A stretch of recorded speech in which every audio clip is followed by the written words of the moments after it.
of them. Do you feel like in the summer of '67 we all felt we're all out in San Francisco? Is this something you wish you were part of? Well, actually, I can be part of it myself if I just want to stroll a few blocks from here, because a Occupy Seattle movement started over the weekend. I think it's at 4th and Pike here in Seattle. I just got back from overseas, so I haven't had a chance to go down there. But the impression I get is, and I think Joe Biden even mentioned this in one of the clips you just played, you know, this is a movement that has a broad-based anger. And the challenge, it seems to me, for the Democratic Party, if they want to somehow join the movement or co-opt the movement, or however you want to put it, is that these folks are just as mad at them as they are at the Republicans. The Republicans may be more egregiously in the hip pocket of Wall Street and the bankers, but the Democrats are too. There are plenty of Democratic congressmen and senators who've staked their whole careers on providing tax loopholes for the richest 1%. They're not the natural allies of the Occupy Wall Street movement.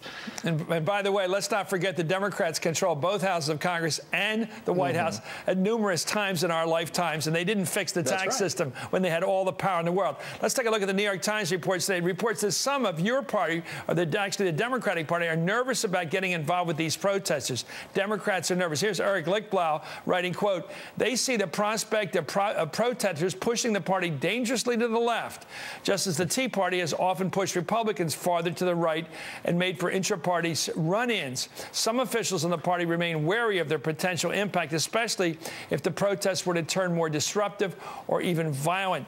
Do you sense there's a downside for the Dems if this stuff gets more rowdy, if you will, rougher up there and other places besides New York? Imagine what would happen if people at these Occupy Wall Street groups should start showing up with assault-style weapons and talking about Second Amendment solutions. Yes, then I'm sure the roof would come off, wouldn't it? But the problem for the Democrats isn't that this might turn violent. I suppose it could, but I don't see any signs of that so far. But the problem is, again, that these people are angry at a system that has been rigged by both parties to serve moneyed interests. The Democrats have been complicit in that, just as the Republicans have been complicit in that. Your question to Debbie Wasserman Schultz, what are you going to offer these people, is exactly the question. What are the Democrats going to offer these people? They're going to throw some bankers in jail? Are they going to close the loopholes for the richest 1%? I'm not so sure that all the Democrats are on board with that.